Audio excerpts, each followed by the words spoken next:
Emergency talks will take place in Geneva today as European governments try to intervene and evolve what it appears is a US proposal for a framework to end the war in Ukraine. I say that because for hours, journalists in the US were in pursuit of further clarity over where this plan had actually come from.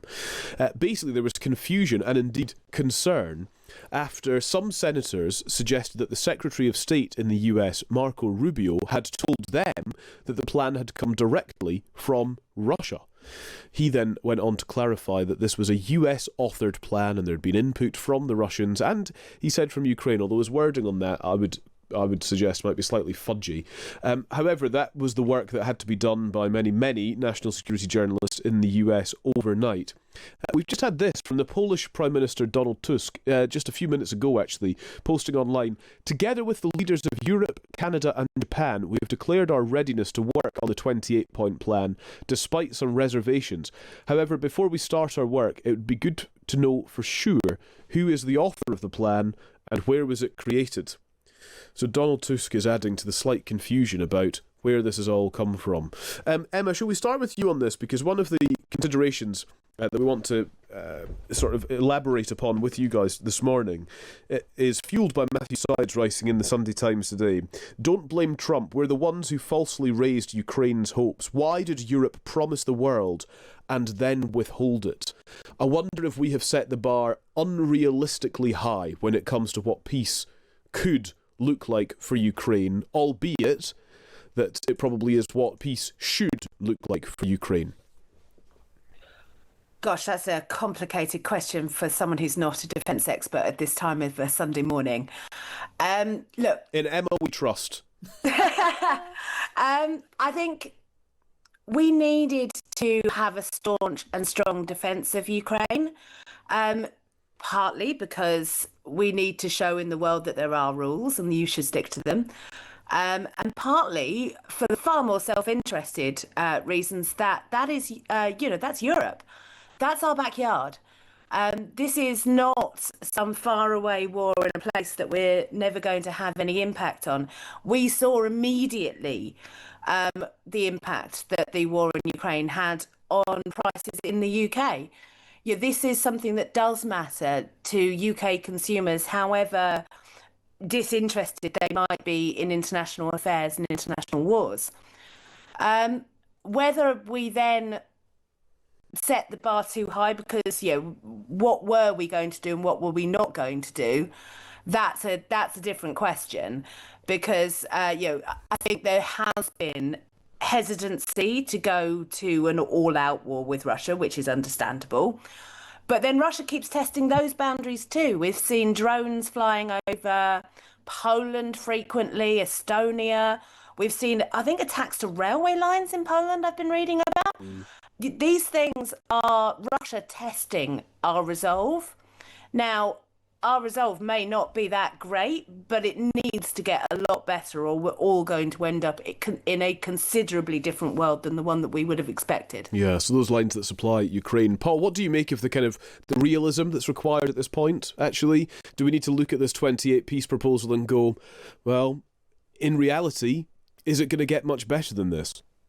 Well, I think there are plenty of bits that we can get better than this because it does. I totally sympathise with those people who are asking who actually authored this. There's a lot of mistakes in there as well. But clearly, there is going to be a point when Ukraine will have to compromise, and that they're not going to go out for all-out victory. It's going to be really difficult for them to do so. But I think Matthew Syed, when I agree with most things he says, I think on this. I think it's a little bit of hindsight because if we'd fully backed Ukraine, if America had come in and backed Ukraine as well, if we managed to get America on side, then they could have pushed back significantly. But if you look at the 28 points, I mean, there's a couple of things. First of all, Ukraine. We're saying we expect Russia not to invade neighbouring countries. Well, great. They've not exactly got a great history of that. The expectation, I'm not sure, really sums it up. Whereas Ukraine have to change their constitution to not be in NATO and other things. Why are they having such stringent controls put on them where Russia aren't?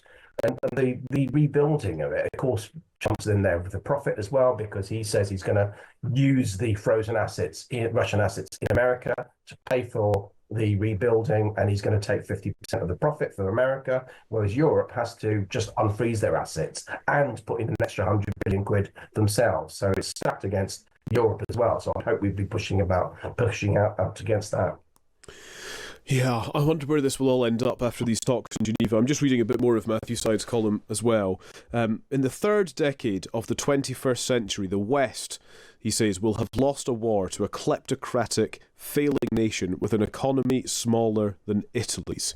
This should have been the greatest mismatch since Soviet tanks rolled into Finland in 1939, but we stand on the sidelines while Putin and Trump plot to carve up a sovereign ally in our backyard. It is pretty scathing of how we have reached this point. Let's see what emerges from Switzerland through the course of the day.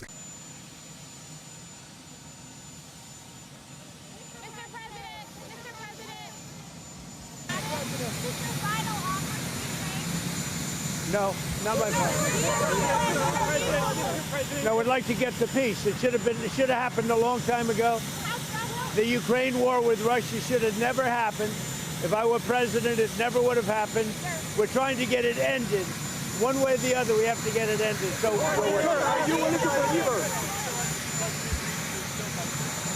well, then he can continue.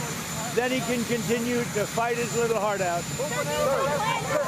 Person. Okay, thank you very much.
We're sending them fuel at a much lower price than it was a year ago, which is true.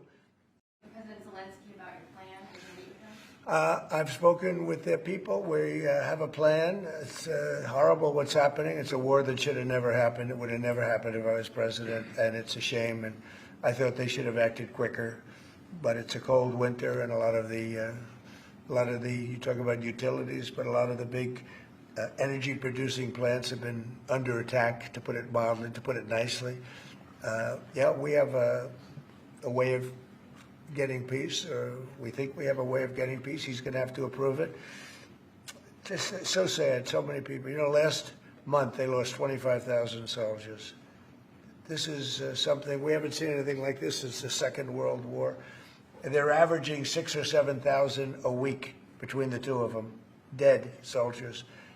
And it goes on, and I think they're getting reasonably close. But I don't want to predict. I would have said that would have been one of my early ones. I did 8 peace deals of countries, including in India, Pakistan. You could even go, in fact, they're coming here in a week or two, go to the Congo and Rwanda. That was 10 million people dead, and we worked something out on that. But so many. And the one I thought would have been, for me, because I have a very good relationship with President Putin, I thought that would have been maybe quicker. But it does take 2 to tango. And now you just see all the death. And, you know, it doesn't affect us other than the fact that we don't want to see all those people that really, it's on the other side of the ocean. It's a war that should have never happened. It did happen. I blame the person also sitting right behind this desk. This is a war that should have never happened, and it wouldn't have happened if I were president. But we're trying to save a lot of lives. They're losing 25, think of that, 25,000 lives over the last short period of time. That's Ukrainian and Russian, and it's a shame. And Mr. President, I wanted to ask you also about this Ukraine plan. Yeah. President Zelensky said today that country would risk either giving up a partner or giving up its dignity. There's been criticism that this deal... You mean he doesn't like it? It's unclear. He was sort of Well, pretending... he'll have to like it, and if he doesn't like it, then, they should just keep fighting, I guess, The suggestion that he made, though, was that if he doesn't accept it, that the U.S. would pull back its support for Ukraine. Is that Well, at some accurate? point, he's going to have to accept something.